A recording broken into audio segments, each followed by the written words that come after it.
Spośród 4 katalogów przygotowywanych w ramach grantu Narodowego Programu Rozwoju Humanistyki, tom dotyczący twórczości Bartela i Zebalda Behamów jest jedynym poświęconym grafice. Bartel i Zebald Behamowie byli malarzami, rysownikami i rytownikami działającymi w pierwszej połowie XVI wieku. Do dziś uznawani za kontynuatorów twórczości graficznej Albrechte Dürera, często określani byli mianem Kleinmeister, mali mistrzowie. Związani byli przez większość życia z Norymbergą, z której pochodzili. Ich twórczość jest niezwykle zróżnicowana.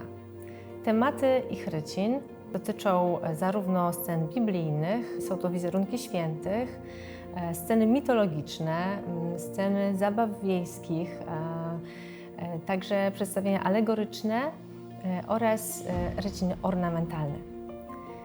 To, co wyróżnia ich pracę, to miniaturowy rozmiar tych właśnie rycin. Z tego też względu nazywani byli właśnie małymi mistrzami. Nie należy jednak zapominać, że byli oni również twórcami wielkoformatowych drzeworytów. Te wielkoformatowe drzeworyty potrafiły osiągać aż do metra długości. Badania nad rycinami Bartela i Zebalda Behamów rozpoczęłam od wyłuskania wszystkich prac tych artystów, które znajdują się w gabinecie rycin. Okazało się, że mamy 254 prace obu artystów, w tym 19 prac oryginalnych i kopii Bartela oraz 235 rycin oryginalnych i kopii Zebalda. Zdecydowana ich część pochodzi z kolekcji Stanisława Kostki-Potockiego i umieszczone były w specjalnym albumie wraz z pracami innych małych mistrzów niemieckich. Proweniencja pozostałych rycin to zbiór królewski. Ryciny naklejone na duże karty umieszczone były w tak zwanych tekach królewskich i tym razem nie były uporządkowane według autora, ale według tematu. Czyli na przykład w przypadku wizerunków apostołów ryciny te były umieszczone w zespole ze scenami biblijnymi i wizerunkami świętych. Występowanie takich samych rycin w obu kolekcjach, królewskiej i Potockiego, dało możliwość porównania zarówno stanów odbitek, jak i jakości poszczególnych rycin. Oczywiście materiał nie był na tyle obszerny, żeby przeprowadzić badania nad całym zespołem, dlatego też niezwykle ważne było zapoznanie się z rycinami Behamów w innych zagranicznych zbiorach. Tutaj szczególnie zbiorach niemieckich. Na kolejne etapy prac badawczych składały się identyfikacja tematu, mierzenie każdej z rycin oraz ustalenie dokładnej techniki, a także stanów.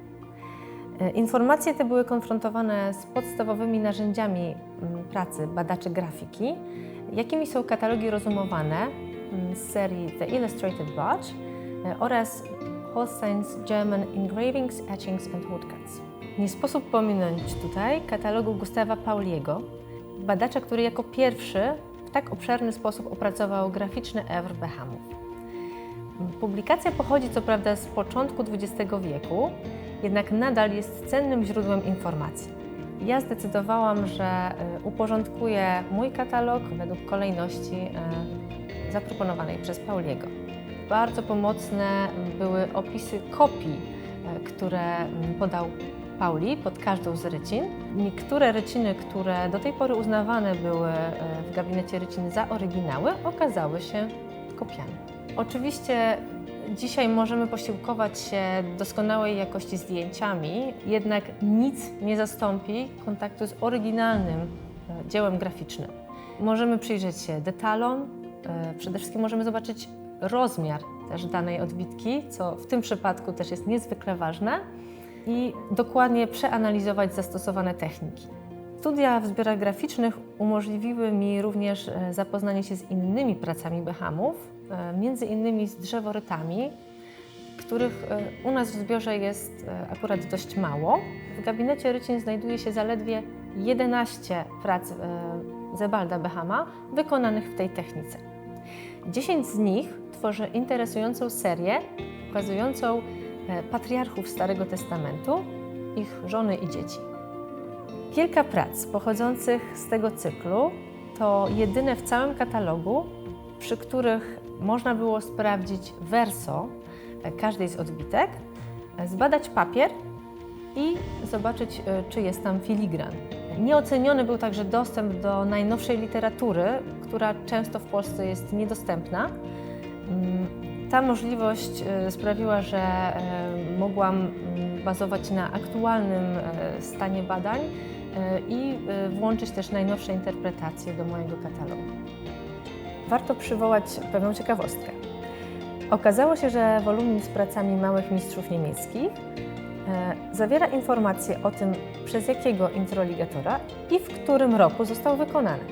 Informacja ta została umieszczona na wewnętrznej stronie grzbietu. Odkrycie to dokonało się po lekkim uchyleniu grzbietu.